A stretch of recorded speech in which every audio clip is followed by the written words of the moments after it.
Assalamualaikum warahmatullahi wabarakatuh. Sebelumnya perkenalkan, nama saya Pipi Sophia, saya dari kelas C5 Universitas Nasional Jakarta. Di sini saya akan bahas mengenai pengenalan SPSS untuk memenuhi tugas biostatistik. Nah, di mana sebelumnya SPSS ini merupakan software khusus statistik yang saat ini sangat beredar dan paling banyak digunakan. SPSS ini juga sebagai sistem manajemen data atau olah data. Nah, di mana SPSS ini pertama kali dibuat pada tahun 1968 oleh 3 mahasiswa Stanford University. Dengan berkembangnya ilmu dan kebutuhan serta mulai populernya operasi Windows, SPSS ini pada tahun 1992 juga mengeluarkan versi Windows, yaitu diantaranya versi 75, versi 9, versi 10, dan yang terkini yaitu versi 17. SPSS ini tadinya ditunjukkan bagi pengolahan data statistik untuk ilmu sosial, di mana dulu singkatannya yaitu Statistical Package for the Social Science. Nah, sekarang diperluas untuk berbagai ilmu dan juga user seperti riset ilmu sains dan lainnya, sehingga kepanjangannya menjadi Statistical Product and Service Solution. Kenapa sih kita harus menggunakan SPSS? Nah, di mana pada dasarnya fungsi dari SPSS ini adalah untuk analisis statistik, yaitu untuk mengolah data atau manajemen data. Nah, di mana kelebihan dari SPSS ini memberikan kemudahan dalam hal pengoperasian. Nah, di mana fitur-fitur yang ada di SPSS ini sangat friendly atau sangat mudah untuk digunakan. Kita akan bahas mengenai aplikasi SPSS itu sendiri, di mana sebelumnya kita buka aplikasinya. Nah, ini merupakan tampilan awal dari aplikasi SPSS. Nah, di mana di bawah terdapat data view, lalu juga ada variable view. Nah, di atas ini merupakan menu-menu yang bisa kita gunakan. Nah, di mana sebelumnya menu dalam SPSS ini dibagi menjadi 2 kategori, yaitu menu utama dan juga submenu. Nah, menu ini pada dasarnya dibagi menjadi 2 bagian besar, yaitu menu untuk perintah operasi dan menu untuk analisis statistik. Pada menu yang berfungsi untuk operasi ini, sebagian besar sama fungsinya dengan perintah-perintah yang ada di Microsoft Office. Nah, misalnya bisa dilihat di sini ada menu file. Nah, ini merupakan submenu-submenu yang ada di file, lalu juga edit. Nah, di mana fungsinya sama ya seperti yang ada di Microsoft Office. Namun di sini terdapat menu yang penting di dalam SPSS ini, yaitu menu Analyze. Di mana di menu Analyze di sini semua teknik-teknik analisis data disediakan. Nah, kita akan bahas mengenai menu-menu apa saja serta fungsi dari menu yang ada di SPSS ini. Nah, sebelumnya kita bahas mengenai menu file ya, di mana menu file ini digunakan untuk membuka menutup file. Nah, ini merupakan submenu-submenu yang ada di menu file. Kita akan bahas mengenai submenu yang sering digunakan ya. Nah, di mana sebelumnya terdapat submenu new. Nah, new di sini fungsinya untuk membuka file baru. Ya, di dalam membuka filenya bisa dibuka dari data, syntax, output, dan juga script. Lalu ada open. Nah, open di sini fungsinya untuk membuka file lama. Sama ya, bisa membukanya dari data, syntax, output, dan juga script. Lalu ada open database. Fungsi dari open database di sini untuk membuka database yang sudah ada. Lalu juga ada save. Nah, fungsi dari save yaitu untuk menyimpan data, output, dan juga syntax. Lalu ada save as, fungsinya sama untuk menyimpan data. Namun bedanya dengan save di sini yaitu yaitu perintah ini dapat digunakan untuk menyimpan dengan nama file lain. Lalu ada print, nah fungsinya untuk mencetak data dan juga output. Lalu ada exit, yaitu untuk keluar dari program SPSS ini. Nah, menu selanjutnya yaitu ada menu edit, di mana menu edit ini fungsinya untuk proses editing ya. Bisa dilihat ini merupakan submenu yang ada di menu edit. Nah, pertama itu ada undo. Nah, undo di sini fungsinya untuk membatalkan suatu perintah yang sudah dilaksanakan. Lalu ada redo. Nah, redo fungsinya untuk melakukan kembali perintah yang sudah dibatalkan. Lalu ada cut, yaitu untuk memotong text bar berupa isi variabel ataupun nama variabel. Lalu ada copy, fungsinya untuk melakukan pengkopian nama variabel atau nilai variabel. Nah, di mana menu ini bermanfaat untuk mendesain variabel-variabel yang jumlahnya banyak. Lalu ada paste, yaitu untuk melekatkan atau menempel sesuatu yang sudah diberikan perintah copy terlebih dahulu. Lalu ada clear, nah untuk menghapus. Lalu ada find, yaitu untuk mencari nama variabel baik itu kolom ataupun isi kasus ya, yaitu baris. Nah, menu selanjutnya yaitu ada menu view, di mana fungsi dari menu view ini digunakan untuk melihat tampilan SPSS. Bisa dilihat submenu yang ada di menu view, yaitu ada status bar, tools bar, menu editor ya. Pertama yaitu status bar, di mana status bar ini fungsinya untuk mengatur status bar sesuai yang diinginkan. Lalu ada tools bar. Nah, fungsinya untuk memunculkan kotak dialog tools bar. Lalu ada font, fungsinya untuk memunculkan kotak dialog perintah fonts. Lalu ada values labels, yaitu untuk melihat label pada variabel-variabel. Lalu ada menu data. Nah, di mana menu data ini berfungsi untuk hal yang berkaitan dengan data, seperti menggabungkan data, validasi data, dan lain sebagainya. Nah, bisa dilihat ini merupakan submenu yang ada di data. Nah, kita akan bahas mengenai submenu yang sering digunakan, yaitu yang pertama ada define date, yaitu fungsinya untuk mengatur atau menginformasikan waktu yang digunakan. Lalu ada shortcast, yaitu untuk melihat posisi penomoran suatu kasus dan juga pengurutannya. Lalu ada transpose. Nah, ini untuk memadukan beberapa variabel atau merubah bentuk kasus menjadi variabel ataupun sebaliknya. Nah, ini ada merge files. Nah, digunakan untuk mengukur kapasitas suatu variabel. Lalu ada restruct, yaitu untuk mengubah tampilan atau keadaan data dalam bentuk semula ke bentuk yang baru. Lalu ada agreed, yaitu untuk memadukan file dalam bentuk agreed, yaitu dalam file yang baru.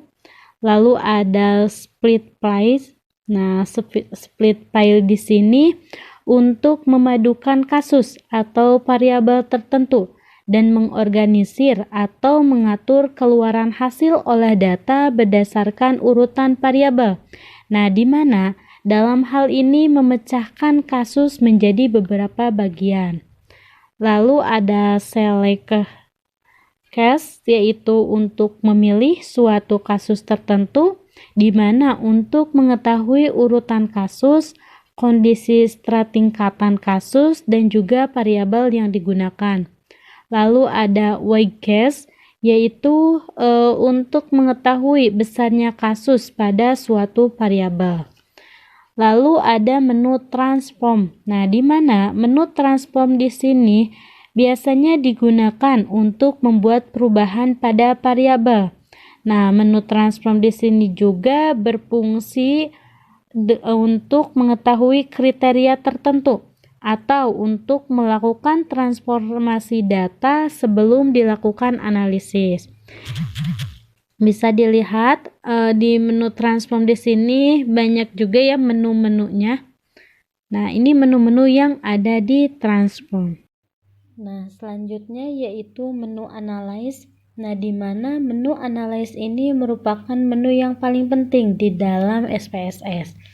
Karena fungsi dari menu analyze ini untuk melakukan analisis data, yang merupakan menu di mana kita melakukan analisis statistik, yaitu mulai dari analisis deskriptif sampai menampilkan tabel atau grafik, sampai analisis yang lebih kompleks. Nah, ini bisa dilihat, ini merupakan submenu yang ada di menu analyze ya. Pertama ini ada reports. Nah, reports ini adalah laporan.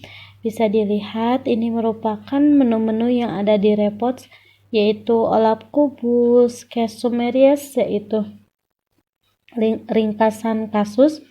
Ada report summaries in raw, ini merupakan ringkasan laporan dalam bentuk baris. Lalu ada report summaries in column, ini merupakan ringkasan laporan dalam bentuk kolom. Lalu ada deskriptif statistik ya, ini menunya ada frekuensi, ada deskriptif, explore ya, lalu ada cross tab, rasio, ada plots PP, ada plots Kiki ya. Lalu ada tables. Nah, ini merupakan tabel. Ini pertama ada custom tables, yaitu table custom, lalu ada multiple, yaitu respon ganda. Nah, lalu ada compare means. Ini merupakan membandingkan, yaitu ada means, cara, lalu ada one sample t-test, yaitu satu sampel uji tes. Ada independent sample t-test, yaitu independent sampel uji tes. Ada varied sample t-test, yaitu dipasangkan sampel uji tes. Lalu ada one way ya, ini merupakan satu arah. Lalu ada general linear model ya, ini merupakan model linear umum. Ada univariate, multivariate, lalu ada repeated. Nah, ini tindakan berulang. Lalu ada variance. Nah, ini merupakan komponen variance ya. Lalu ada generalized linear models. Ini merupakan model linear umum.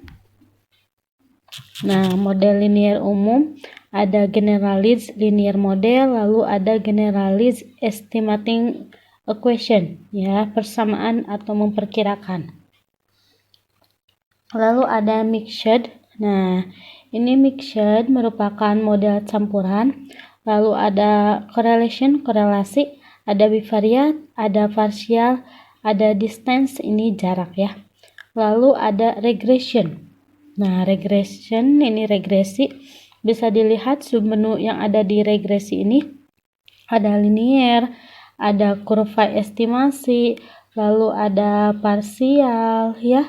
Lalu ada logistik biner ini, lalu ada multinominal, ada ordinal, ada probit, ada non-linear, lalu ada weight estimation, ini merupakan estimasi berat badan. Lalu ada 2 min stageless. Nah, ya, ini merupakan 2 min tahap kuadrat terkecil. Lalu ada optimal scaling, skala yang optimal ya. Lalu di sini ada log linear. Nah, di mana bisa dilihat menu yang ada di log linear. Ini ada general ya, umum, ada logit, lalu ada model selection, pemilahan model ya. Lalu ada neural networks, ini merupakan jaringan. Nah, merupakan jaringan, bisa dilihat ya, ada radial basic ya. Nah, ini ada classify, yaitu mengklasifikasikan. Ada two-step cluster, 2 langkah cluster. Ada K-means cluster, ini K berarti cluster. Ada hierarchical cluster, yaitu cluster hierarkis, ada tree, ada diskriminan ya. Lalu ini ada dimension reduction. Nah, bisa dilihat ada faktor, lalu ada correspondence ya. Ini merupakan analisis koresponden. Lalu ada optimal scaling, ini skala yang optimal. Lalu ada scale. Nah, ini scale, menu di dalam scale ya. Ada reliability analysis. Nah, lalu ada non-parametric test. Nah, non-parametric test ini tes non-parametric.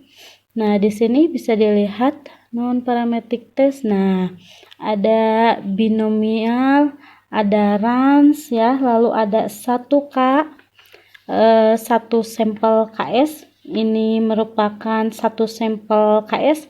Lalu ada 2 independent sampel. Ini merupakan 2 independent sampel. Lalu ada K independent sampel.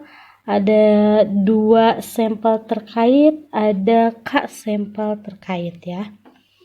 Nah, lalu di sini ada foresting. Nah, bisa dilihat ini merupakan submenu ya. Submenunya ada create, apply, seasonal, spectral ya. Ini ada cross correlation ya. Lalu ada survival. Nah, di survival ada leaf table, Kaplan ya, shock regression ya, ada time depth. Lalu ada multi response. Nah, multi response ini ada define variable set ya. Nah, di sini ada kompleks sampel. Nah, kompleks sampel bisa dilihat ya. Ini ada kompleks sampel. Nah, ini ada select a sample ya. Ini merupakan pilihan sampel, lalu ada prefer ya. Lalu ada frekuensi, ada deskriptif, ada cross step, lalu rasio, lalu di sini ada general linear ya. Lalu ada logistik regresi, ada ordinal regresi, lalu ada shock regresi ya. Ini merupakan submenu yang ada di kompleks sampel. Lalu ada quality control, ini ada control chart, ada Pareto chart ya. Itu merupakan submenu yang ada di analyze ya, yang kita harus ketahui. Nah, untuk selanjutnya yaitu ada menu direct marketing. Nah, direct marketing ini fungsinya untuk melakukan analisis marketing. Lalu ada graph, yaitu untuk membuat berbagai macam grafik. Lalu ada utilities ya, ini merupakan bisa dilihat menu-menu yang ada di utilities di sini, di mana fungsinya untuk menampilkan informasi data serta menjalankan script. Lalu ada add-ons, ini merupakan paket instalasi SPSS lainnya, baik aplikasi, modul, dan juga extension ya, ini ya. Lalu ada Windows. Nah, Windows ini untuk menyediakan perintah terkait jendela SPSS, yaitu ada split, ada minimize ya. Lalu ada help. Nah, help di sini untuk menyediakan informasi dan bantuan penggunaan perangkat lunak SPSS. Nah, bisa dilihatnya ini terdapat submenu yang ada di help. Nah, ini di bawah menu bar terdapat menu-menu juga ya. Ini ada open data. Nah, ini ada open data dokumen untuk membuka ya, ada save ya, ada print, lalu ada result ya. Ini semua bisa digunakan ya. Sebenarnya ini yang ada di bawah sudah dijelaskan dalam menu bar ya, dalam menu bar yang ada di atas. Namun untuk memudahkan supaya tidak melakukan klik terlebih dahulu ke menu bar, nah ini yang di bawah bisa digunakan ya. Itu merupakan menu-menu yang ada di dalam SPSS. Nah, selanjutnya kita akan bahas mengenai variabel view, di mana ini yang sudah dijelaskan bahwa variabel view ini sebagai rumahnya. Nah, ini pertama ada name. Nah, name di sini fungsinya untuk memberikan nama ya, nama dari variabel, bebas ya, mau menggunakan nama apa saja. Namun pada name ini tidak bisa dispasi ya. Contoh ya, kita menggunakan nama responden. Nah, ini kita contoh menggunakan spasi. Pasti akan muncul seperti ini ya. Kalau misalkan kita memiliki beberapa kata, bisa menggunakan underscore atau bisa disatukan saja. Nama responden. Nah, seperti ini. Misal yang ini kita pakai underscore saja ya. Nah, nama responden. Ini misalkan. Nah, lalu ada tipe ya. Tipe di sini untuk menjelaskan tipe data yang akan dimasukkan ya. Bisa dilihat, ini ada numerik, koma, dot ya, ada scantive, date, dollar, custom, string, lalu ada restricted ya. Pertama itu ada numerik, di mana numerik ini untuk tipe data berupa angka, lalu ada koma. Nah, ini merupakan tipe data berupa desimal yang dipisahkan dengan titik. Lalu ada dot, yaitu untuk tipe data yang memisahkan angka kelipatan 1000 dengan sebuah koma. Lalu ada scientific. Nah, ini merupakan tipe data yang menuliskan angka dalam bentuk signs. Lalu ada date, yaitu tipe data untuk memasukkan tanggal. Ada dolar. Ini merupakan tipe data untuk memasukkan mata uang dolar. Ada custom. Ini merupakan tipe data untuk memasukkan jenis mata uang lainnya. Lalu ada string, yaitu untuk memasukkan huruf atau karakter ya. Ini nama responden ya. Nama responden misal kita menggunakan string. Nah, ini ya. Ini nama responden. Lalu di sini ada with ya. Di mana with ini fungsinya untuk memberikan jumlah karakter di dalam tiap variabel ya. Misalkan ini kita menggunakan 15. Bisa seperti ini, menggunakan ini bisa seperti ini ya. Lalu ada desimal, di mana fungsinya untuk memberikan jumlah karakter di belakang koma. Dikarenakan ini nama responden ya, jadi kita tidak perlu, maaf ini kita ulangi ya. Kita nama res. Nah, desimal karena kita tidak string ya tadi di tipenya, jadi ininya otomatis 0. Tuh, kalau kita rubah juga tidak bisa ya. Lalu ada label ya, fungsinya untuk memberikan sebuah tanda atau label pada suatu variabel. Nah, di label ini bisa dispasi, misal nama responden ya. Nah, lalu ada values, ini fungsinya untuk menggantikan sebuah nilai yang bertipe string menjadi nilai yang bertipe numerik. Karena ini nama responden, jadi tidak perlu dirubah. Lalu ada missing, ya, dimana fungsi dari missing ini untuk menghilangkan sebuah nilai agar tidak dimasukkan ke dalam analisis ya. Nah, bisa dilihat ini di dalam missing ada no missing, yaitu tidak ada nilai yang dianggap hilang. Lalu ada discrete, yaitu angka diskrit yang dianggap hilang. Lalu ada rank, ini yang di bawah, itu untuk menghilangkan angka-angka yang termasuk ke dalam sebuah rank. Ini kita klik no missing ya, soalnya tidak ada yang perlu dihilangkan ya. Lalu ada columns. Nah, ini untuk menentukan lebar kolom pada data view, di mana semakin besar nilainya maka semakin lebar tampilan kolom yang ada di data view. Bisa kita menggunakan 12 ya. 12. Nah ya, lalu ini ada legend, di mana legend ini ada 3 pilihan, ada left, ada right, ada center. Nah, left ini fungsinya untuk penulisan rata kiri, lalu ada right untuk penulisan rata kanan, lalu ada center yaitu untuk penulisan rata tengah. Kita bisa menggunakan left saja ya. Lalu di sini ada measure. Nah, bisa dilihat measure di sini terdapat beberapa pilihan juga ya.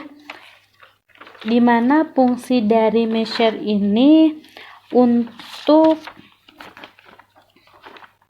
menentukan skala data dari sebuah variabel, di mana measure ini juga sangat berpengaruh pada pendeskripsian variabel yang nantinya akan digunakan untuk pengolahan data ya.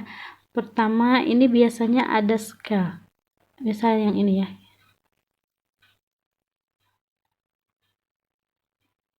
Misal kita pakai berat badan.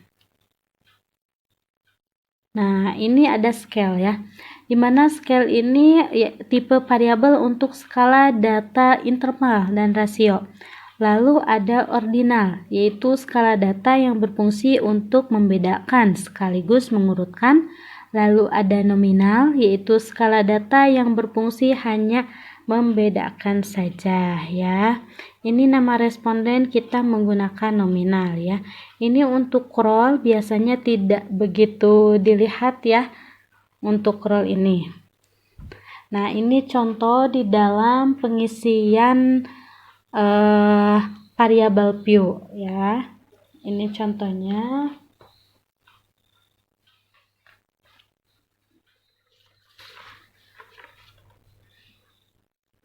Nah, misalkan ya, kita menggunakan ini misal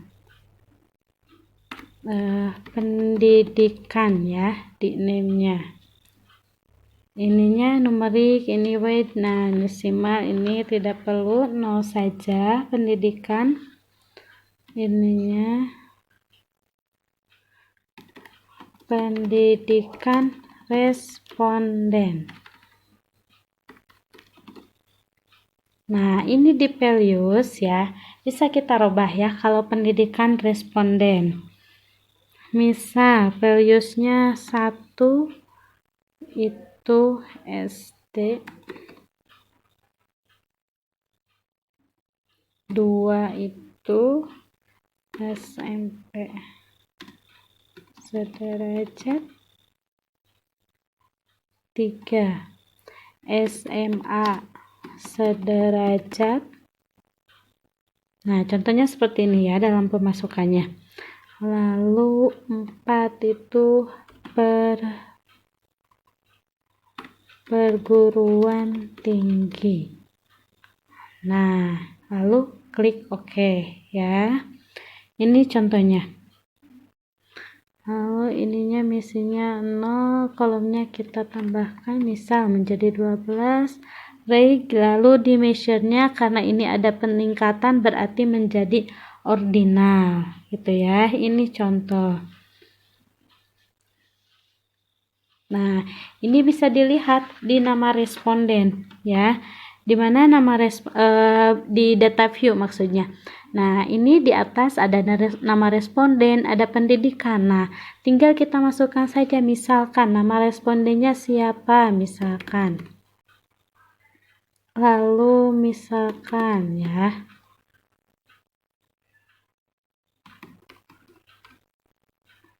Nah, misal seperti ini sampai ke bawah ini nama responden.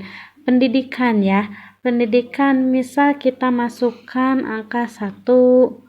Nah, ini akan otomatis ya. 2.